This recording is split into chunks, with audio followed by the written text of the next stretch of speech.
헤롯 왕조를 탄생시킨 헤롯 대왕은 특이하게도 유대인이 아닌 이두메인이었습니다. 이두메인은 아브라함의 외아들 이삭의 쌍둥이 아들 가운데에 첫 아들인 에서의 후손들로서 성경은 그들을 가리켜 에돔인이라고도 부르고 있습니다. 이두메인들은 자신들 역시 아브라함의 핏줄을 이어받은 아브라함의 후손이었기에 자신들과 유대인들을 별다르게 구별해서 생각하지 않았습니다. 하지만 이삭의 두 아들 가운데 둘째 아들인 야곱의 후손만을 유대인으로 간주하는 유대인들의 관점에서 본다면 이두메인들은 유대인과는 본질적으로 다른 이방인이었습니다.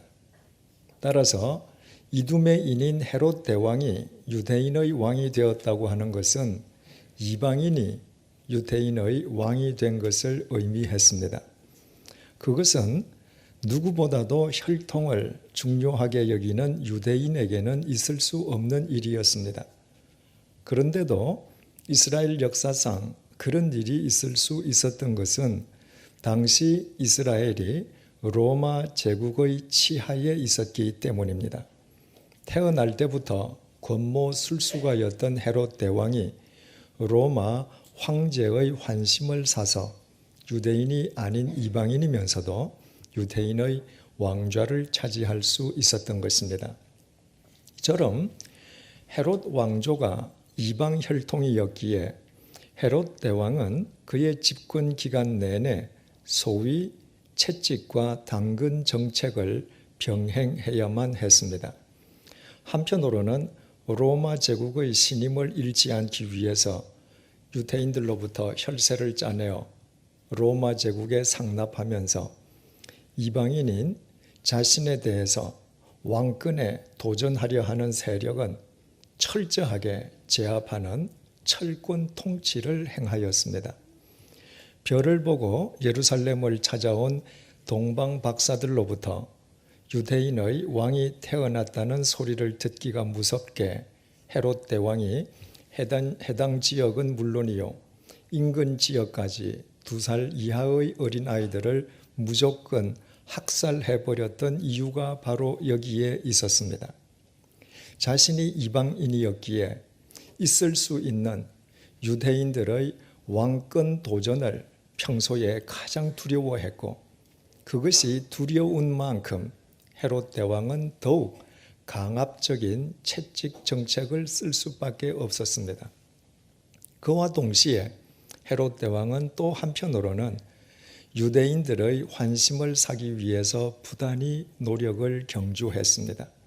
이를테면 유대인들의 환심을 사기 위해서 당근 정책을 쓰지 않을 수 없었던 것입니다. 그 대표적인 예가 바로 예루살렘 성전 공사였습니다. 예루살렘 성전은 본래 주전 1000년경에 솔로몬 왕에 의해 건립되었습니다. 그래서 사람들은 그 예루살렘 성전을 가리켜서 솔로몬 성전이라고도 불렀습니다. 그러나 솔로몬 성전은 주전 586년 유다 왕국을 멸망시킨 바벨로니아 제국에 의해서 폐허화되어 버리고 맙니다. 그 이후에 주전 536년부터 다윗 왕의 직계 후손이었던 수룹바벨의 지도하에 예루살렘 성전 재건 공사가 시작되었고 예루살렘 성전이 파괴된 지 정확하게 70년 만인 주전 516년에 예루살렘 재건 공사는 완공을 보게 됩니다. 그래서 사람들은 완공된 성전을 가리켜서 제2성전 혹은 성전 재건 공사를 주도한 수룹바벨의 이름을 붙여서 수룹바벨 성전이라고도 불렀습니다. 그러나 헤롯 대왕이 주전 37년 헤롯 왕조를 세우고 유대인의 왕좌에 앉을 때는 재건된 수룹바벨 성전이 이미 500년이나 되었을 때였습니다. 다시 말씀드리면 500년 동안 수룹바벨 성전은 퇴락할 대로 퇴락한 상태에 있었습니다. 이에 헤롯 대왕이 대대적인 성전 공사를 벌이게 됩니다. 단순한 보수 공사거나 재건 공사가 아니었습니다. 본격적이고도 대대적인 성전 확장 공사였습니다. 그 규모가 얼마나 엄청났었는지 주전 20년 헤롯 대왕에 의해 시작된 성전 확장 공사는 헤롯 대왕의 사후 주후 63년이 되어서야 끝이 났습니다. 장장 83년에 걸친 대역사였습니다. 그래서 사람들은 그 성전을 가리켜서 제3성전 혹은 헤롯 성전이라고 불렀습니다. 2000년 전에 예수님께서 이 땅에 오셨을 때 직접 방문하셨던 예루살렘 성전이 바로 그때까지 공사 중이었던 헤롯 성전이었습니다.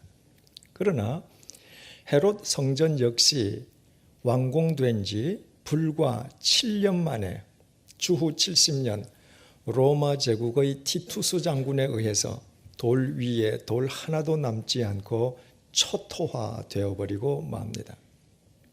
여하튼 헤롯 대왕이 온 국력을 기울이면서까지 그처럼 대대적인 성전 확장 공사를 시작했던 것은 하나님에 대한 남다른 경외심의 발로가 결코 아니었습니다.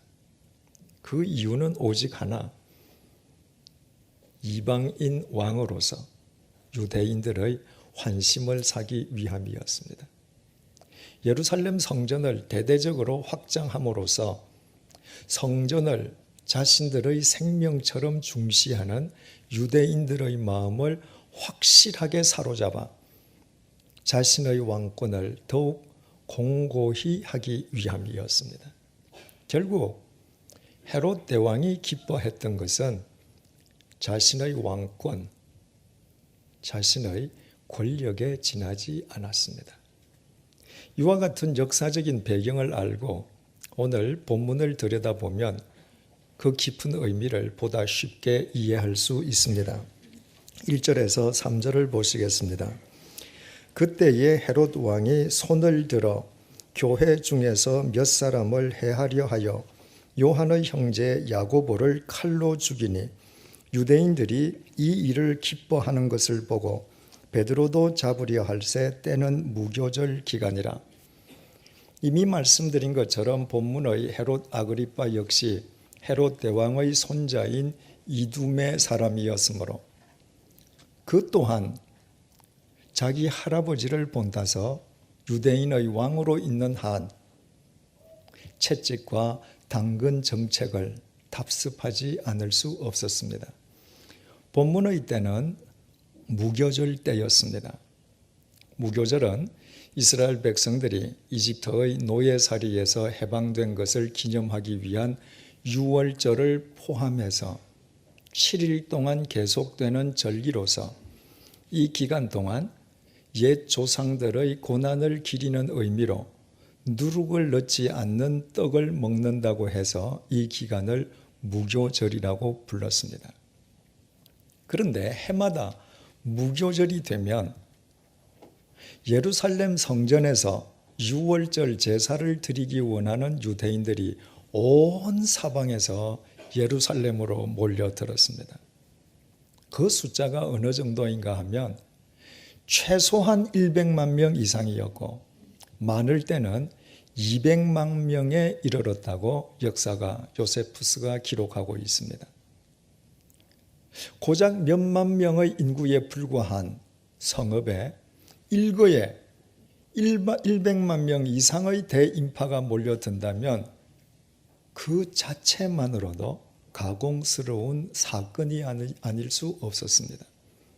그래서 예루살렘의 통치자들은 해마다 무교절이 되기만 하면 밀란이 일어날 것을 가장 크게 두려워했습니다. 예루살렘에 삽시간에 100만 명 이상의 사람들이 운집했을 때 유대인들의 종교적 열기와 민족주의적 열기가 서로 맞부딪혀서 상승작용을 일으키면서 사소한 사건도 정치적인 폭동으로 비화될 위험성이 있었기 때문입니다. 빌라도 총독이 예수님의 무죄를 확신하면서도 예수님을 십자가에 못 박아 죽이라는 유대인들의 압력에 굴복해서 마음에도 없이 사형을 선고했던 것 역시 그날 저녁부터 유월절이 시작되기 때문이었습니다. 이미 그때 수없이 많은 유대인들이 동서남북에서 예루살렘에 운집해 있었기에 혹 그들이 정치적인 폭동이라도 일으킨다면 빌라도 총독 자신의 군대로서는 도저히 진압할 도리가 없었습니다. 그래서 빌라도 총독은 유대인들의 환심을 사기 위해서 자기 마음에도 없이 예수님에게 사형을 언도했던 것입니다. 빌라도가 기뻐했던 것 역시 자신의 권력, 자신의 욕망이었습니다. 그래서 빌라도는 이 땅에 인간을 구원하러 오신 예수 그리스도와 얼굴을 맞대면하고 1대1로 이야기하는 은총을 입었음에도 불구하고 자신이 기뻐하는 권력을 지키기 위해 진리이신 예수 그리스도를 십자가에 못 박아 죽여버리고 말았습니다. 헤롯 아그리파 역시 마찬가지였습니다. 무교절이 다가오자 온 각처에서 수많은 유대인들이 예루살렘으로 운집할 것을 예상하면서 헤롯 아그리파는 유대인들에 의한 폭동이 일어날 것을 우려하지 않을 수 없었습니다. 그래서 이방인이었던 헤롯 아그리파는 무교절 기간 동안에 혹 있을 수도 있는 폭동 또는 밀란을 사전에 예방하기 위해서 확실하게 유대인들의 환심을 사두어야 할 필요가 있었습니다. 바로 그 필요의 충족이 야고보 사도에 대한 참수형으로 나타났습니다. 유대인들이 십자가에 못 박아 죽인 예수가 살아났다고 증언함으로 인해서 유대인들이 눈엣 가시로 여기고 있는 그리스도인, 특히 교회의 지도자인 사도의 목을 침으로써 무교절이 시작되기 전에 유대인들의 환심을 살 수 있다고 계산한 것이었습니다. 헤롯 아그리파의 계산은 정확하게 적중했습니다. 유대인들은 야고보 사도가 참수형을 당해 죽은 것을 더없이 기뻐했습니다. 그 사실을 확인한 헤롯 아그리파는 사도 가운데에 우두머리 격인 베드로마저 투옥시켜버렸습니다. 내친 김에 베드로의 목까지 쳐서 유대인들의 마음을 확실하게 사로잡아두기 위함이었습니다. 이처럼 헤롯 아그리파가 기뻐했던 것은 야고보 사도가 참수형을 당한 것을 기뻐하는 유대인들의 기쁨이 아니었습니다. 헤롯 아그리파가 기뻐했던 것 역시 자신의 왕권, 자신의 권력, 자기의 욕망일 뿐이었습니다. 오직 자신의 욕망만이 자기 기쁨의 근원이요, 동기요, 대상이었기에 헤롯 아그리파는 애당초 진리나 정의와는 거리가 먼 사람이었습니다. 그는 자기 기쁨을 위해서라면 의로운 사람의 목을 치는 것으로부터 무슨 짓이든 서슴지 않고 행할 수 있었고, 자기 기쁨의 논리로 자신의 모든 행위를 합리화시킬 수 있었습니다. 한마디로 자기 기쁨의 논리에 사로잡힌 헤롯 아그리파는 선과 악도, 의와 불의도 구분할 수 없는 우둔한 인간에 지나지 않았습니다. 이런 의미에서 헤롯 대왕과 빌라도 총독과 헤롯 아그리빠는 모두 다 똑같은 인간들이었을 뿐입니다. 다윗은 시편 37편 4절을 통해서 이렇게 찬양했습니다. 또 여호와를 기뻐하라. 그가 내 마음의 소원을 내게 이루어 주시리로다. 이 구절과 관련해서 한 성도님이 제게 여호와를 기뻐한다는 것은 구체적으로 무엇을 의미하는지 물었습니다. 제가 그분에게 장사치가 기뻐하는 것이 무엇인지 묻자 그분은 물론 돈이라고 대답을 했습니다. 제가 또 술꾼과 도박꾼이 기뻐하는 것이 무엇인지 물었습니다. 그분은 술꾼과 도박꾼이 기뻐하는 것은 술과 도박이라고 답했습니다. 제가 다시 물었습니다. 왜 장사치는 돈을 기뻐하고 왜 술꾼과 도박꾼은 술과 도박을 기뻐합니까? 그 성도님이 잠시 생각한 뒤에 이렇게 답변했습니다. 장사치가 돈을 기뻐하고 술꾼이 술을 기뻐하고 도박꾼이 도박을 기뻐하는 것은 그들에게는 그것이 삶의 목적이기 때문입니다. 그래서 제가 그분에게 이렇게 말씀드렸습니다.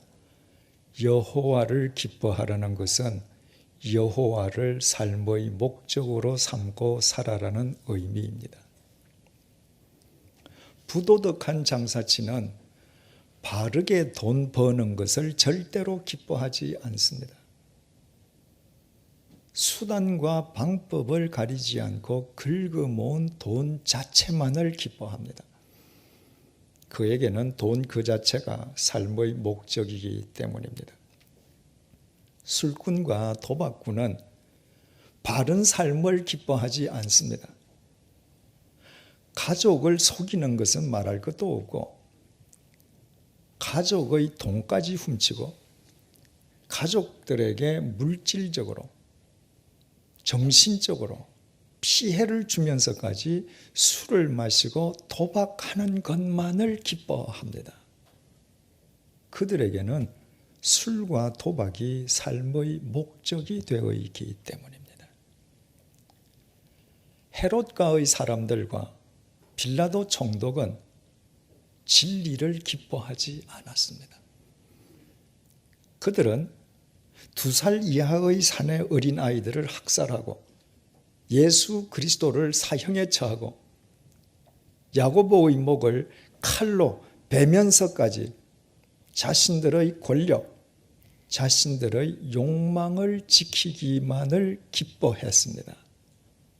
그들에게는 바로 그것이 삶의 목적이었기 때문입니다. 이처럼 한 인간이 무엇을 기뻐하는지를 보면 그 인간이 자기 삶의 목적을 어디에 두며 살고 있는지를 알게 됩니다. 예수님께서는 요한복음 8장 29절을 통해서 이렇게 말씀하셨습니다. 나를 보내신 이가 나와 함께 하시도다. 나는 항상 그가 기뻐하시는 일을 행함으로 나를 혼자 두지 아니하셨느니라. 예수님께서는 하나님께서는 언제나 당신과 함께 하셨다고, 하나님께서는 단 한 번도 당신을 혼자 내버려 두신 적이 없다고 고백했습니다. 예수님께서는 그 이유인즉 당신이 항상 하나님께서 기뻐하시는 일만 행했기 때문이라고 친히 밝히셨습니다. 바꾸어 말씀드리면 예수님께서는 이 세상 그 무엇보다 오직 하나님만을 기뻐하면서 하나님만을 당신 삶의 목적으로 삼으신 분이셨습니다. 그래서 하나님께서는 당신만을 기뻐하는 예수님을 통해 인류 구원의 대역사를 이루실 수 있었습니다. 사도 바울도 갈라디아서 1장 10절을 통해서 이렇게 고백했습니다. 이제 내가 사람들에게 좋게 하랴, 하나님께 좋게 하랴, 사람들에게 기쁨을 구하랴.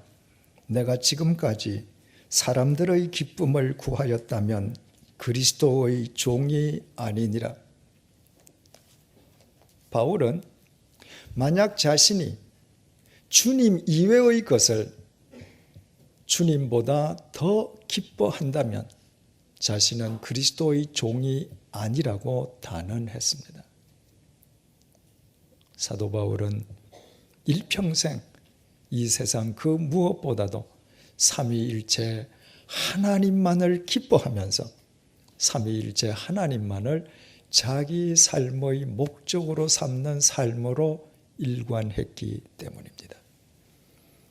본문의 야고보, 베드로 역시도 이 세상 그 무엇보다 삼위일체 하나님을 기뻐하고 그 하나님을 자기 삶의 목적으로 삼은 사람들이었습니다.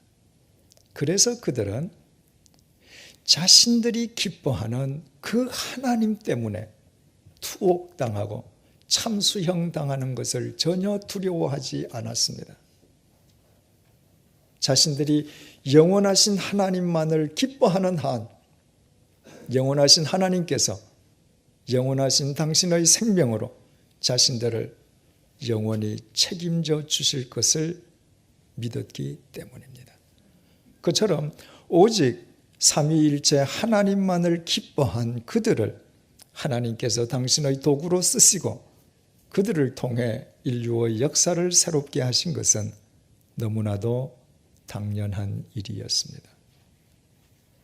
그러므로 자기 권력, 자기 욕망만을 지키는 것을 기뻐하다가 스스로 자기 인생을 망쳐버린 헤롯가의 사람들이나 빌라도 총독과는 달리 영원하신 하나님만을 기뻐함으로 우리 가운데에 영원히 살아있는 야고보, 베드로, 바울은 정녕 지혜로운 사람들이었습니다. 적지 않은 사람들이 많은 돈을 벌어서 하나님을 기쁘시게 해드리겠다고 합니다. 그러나 돈만으로 하나님을 기쁘시게 해드리겠다는 것은 하나님을 돈에 걸신 들린 거지로 오인하는 것과 똑같습니다. 만약 하나님께서 인간의 돈 자체만을 기뻐하시는 분이시라면 하나님께서는 우리 모두를 다 내팽개치시고 이 세상 최고 재벌 몇 사람만 상대하실 것입니다. 하나님께서는 우리 주머니의 돈 그 자체를 기뻐하시지 않습니다. 이 세상 모든 것이 하나님의 소유일진데 하나님께서 왜 우리 주머니의 돈 그 자체를 기뻐하시겠습니까? 하나님께서 기뻐하시는 것은 우리 주머니의 돈 그 자체가 아니라 하나님의 말씀을 쫓아 바르고 선한 양심으로 번 돈에 자족하면서 그 돈을 바르게 쓸 줄 아는 우리의 중심입니다. 또 어떤 사람은 높은 직책에 올라 하나님을 기쁘시게 해드리겠다고 합니다. 하지만 인간의 높은 직책 자체도 하나님의 기쁨이 될 수는 없습니다.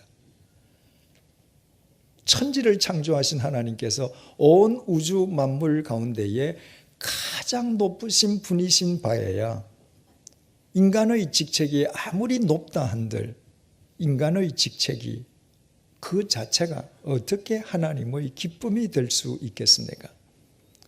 하나님께서는 인간의 직책 자체를 기뻐하시는 것이 아니라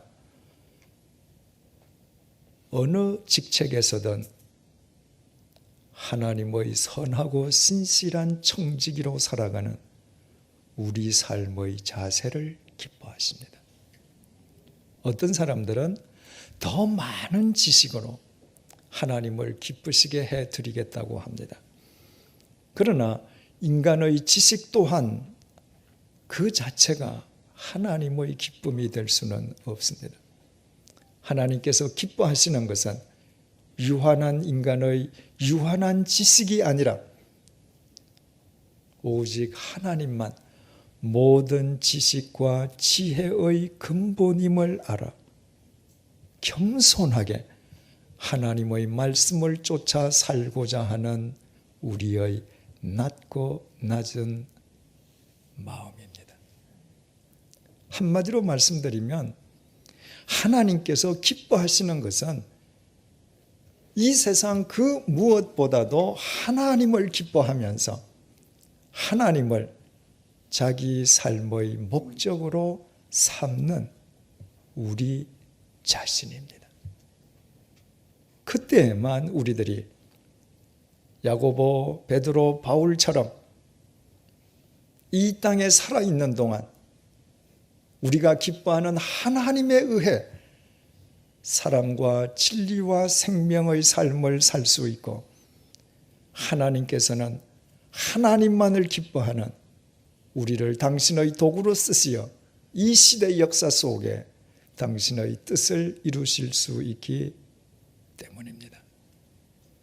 그러나 야고보와 베드로 그리고 바울이 본래부터 하나님을 기뻐하는 삶을 살았던 것은 결코 아니었습니다.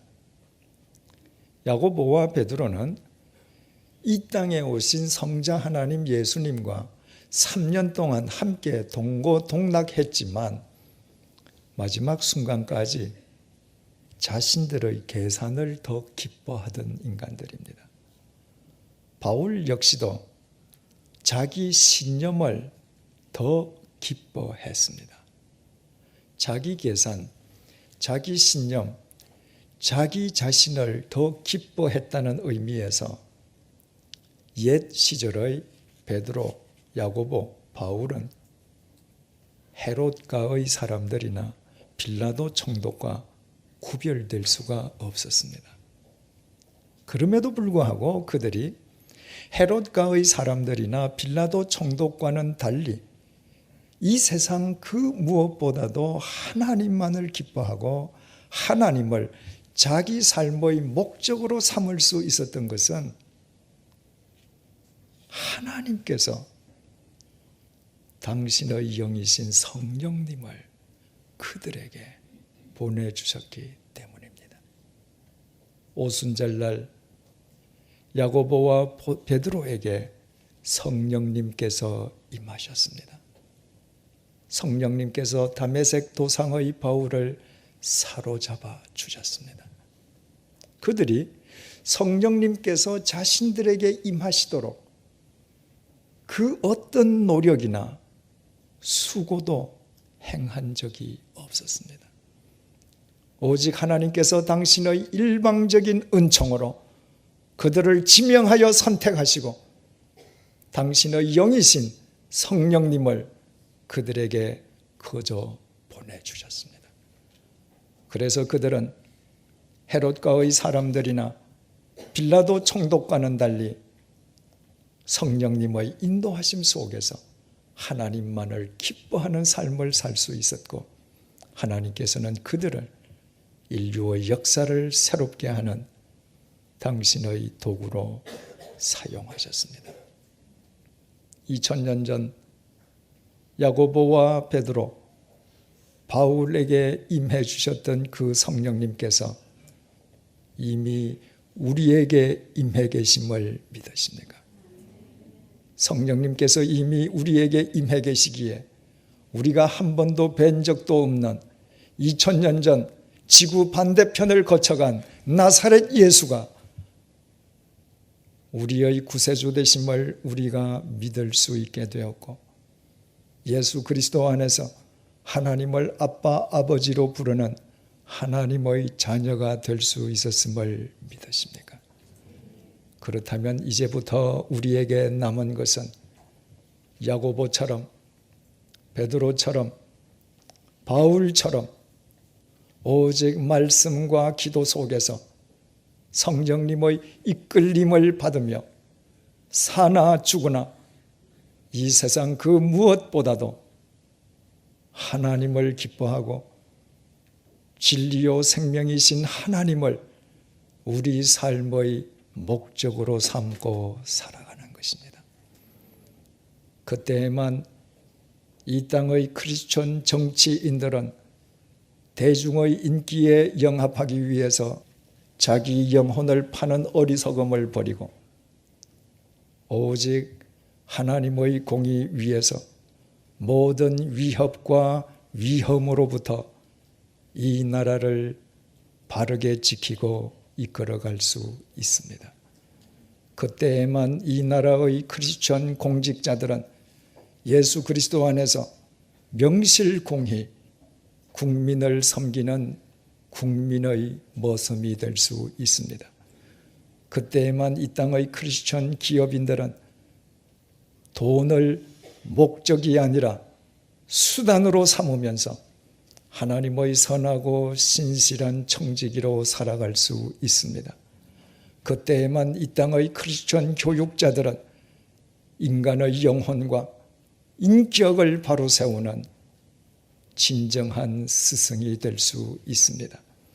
그때에만 우리 모두는 한 사람이라도 더 많은 영혼을 살리고 마땅히 사랑해야 될 사람을 사랑하면서 이 세상을 새롭게 하는 우리 시대의 야고보, 베드로, 바울이 될 수 있습니다.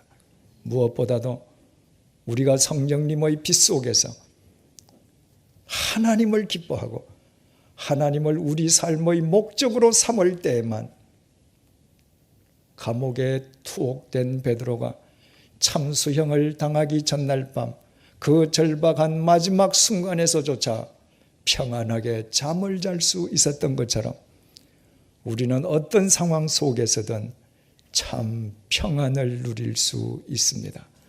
참 평안은 밑에서부터 혹은 옆에서부터 오는 것이 아니라 언제나 위로부터 오직 하나님으로부터만 내려오기 때문입니다. 기도하시겠습니다.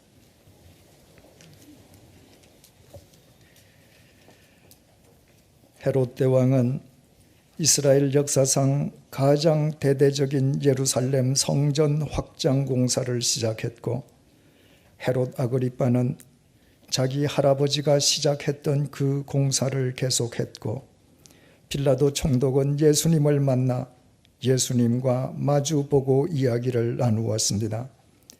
그러나 하나님의 영이신 성령님께서 그들에게는 임해 주시지 않았습니다. 그 결과 그들은 자신의 권력, 자신의 욕망, 다시 말해 자기 자신만을 기뻐하느라 어린아이들을 학살하고 예수님을 사형에 처하고 야고보에게 참수형을 내리면서까지 스스로 자기 인생을 망치는 우둔한 삶을 살고 말았습니다. 그러나 그들과는 감히 비교도 할 수 없을 정도로 보잘것없는 우리에게 하나님의 영이신 성령님께서 친히 임해 주셨음을 감사합니다. 성령님께서 우리로 하여금 2000년 전 지구 반대편을 거쳐가신 예수님을 우리의 구세주로 믿게 해주시고 예수 그리스도 안에서 하나님의 자녀로 불러주심을 감사합니다. 오늘 뜻깊은 성령 강림 주일을 맞아 성령님께서 우리에게 임하셨음이 우리의 공로나 우리 노력의 결과가 아니라 철저하게 하나님의 선물이요 은총임을 재확인시켜 주셔서 감사합니다. 이제부터 우리 모두 말씀과 기도 속에서 성령님께 이끌려 살면서 오직 하나님만을 기뻐하는 이 시대의 야고보와 베드로 그리고 바울이 되게 해 주십시오. 성령님의 인도하심 속에서 하나님만을 기뻐하는 우리로 인해 이 나라가 모든 위협과 위험 속에서도 하나님의 공의 위에 더욱 든든하게 세워지게 해 주십시오.